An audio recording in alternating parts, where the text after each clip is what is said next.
महाशिवरात्रि, बन रहे 3 अद्भुत संयोग, 30 सालों बाद होगा ऐसा। इस शुभ मुहूर्त में करें महादेव का जलाभिषेक। इस बार महाशिवरात्रि पर 3 अद्भुत संयोग पड़ रहे हैं।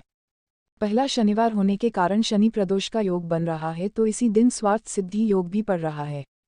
सब्सक्राइब कर लो अपने चैनल भक्ति इन्फॉर्मेशन को। हर हर महादेव। वहीं तीसरा 30 वर्षों बाद सूर्य और शनि यानी पिता पुत्र एक साथ शनि की कुंभ राशि में गोचर करेंगे। ऐसे में इस महाशिवरात्रि का विशेष महत्व बन रहा। फाल्गुन कृष्ण चतुर्दशी को महाशिवरात्रि का पर्व मनाया जाता है।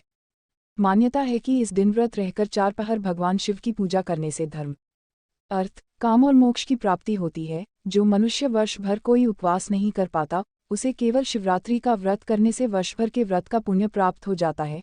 उन्होंने बताया कि इस बार शिवरात्रि पर 3 अद्भुत संयोग बनने से यह त्योहार खास बन गया है। इसमें पहला यह कि शनिवार के दिन शिवरात्रि पड़ने से शनि प्रदोष का संयोग बन रहा है। शनि प्रदोष का योग होने से संतान कामना की पूर्ति होती है, इसलिए यह व्रत पुत्रदायक माना गया है। मिलेगी सूर्य और शनि की एक साथ कृपा। दूसरा, इसी दिन स्वार्थ सिद्धि योग भी पड़ रहा है। स्वार्थ सिद्धि योग में कोई भी कार्य करने से पूर्ण सिद्धि प्राप्त होती है।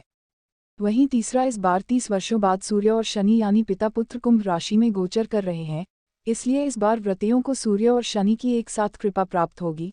4 पहर की पूजा का विधान। शिवरात्रि के व्रत में 4 पहर की पूजा का विशेष विधान बताया गया है। इस बार शिवरात्रि पर 4 पहर की पूजा का समय प्रथम प्रहर शाम 6:20 से रात्रि 9:30 तक, दूसरा प्रहर रात्रि 9:30 से रात्रि 12:40 तक, तीसरा पहर रात्रि 12:40 से प्रातः 3:50 तक, चौथा प्रहर प्रातः 3:50 से प्रातः 7 बजे तक है। इन चीज़ों से करें जलाभिषेक। शिवरात्रि व्रत पर गाय के दूध से शिव का अभिषेक करने से पुत्र प्राप्ति होती है। गन्ने के रस से अभिषेक करने से लक्ष्मी की कृपा प्राप्त होती है।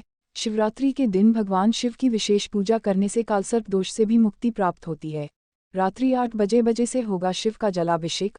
18 फरवरी को रात्रि लगभग 8 बजे चतुर्दशी तिथि का प्रारंभ होगा और अगले दिन लगभग 4:15 सायंकाल समाप्त होगा। चतुर्दशी तिथि के प्रारंभ होने के साथ ही जलाभिषेक भी प्रारंभ हो जाएगा। इसके अलावा इसी समय से भद्रा प्रारंभ हो जाएगी, लेकिन भद्रा का वास मृत्युलोक में न होने से भद्रा बाधक नहीं होगी।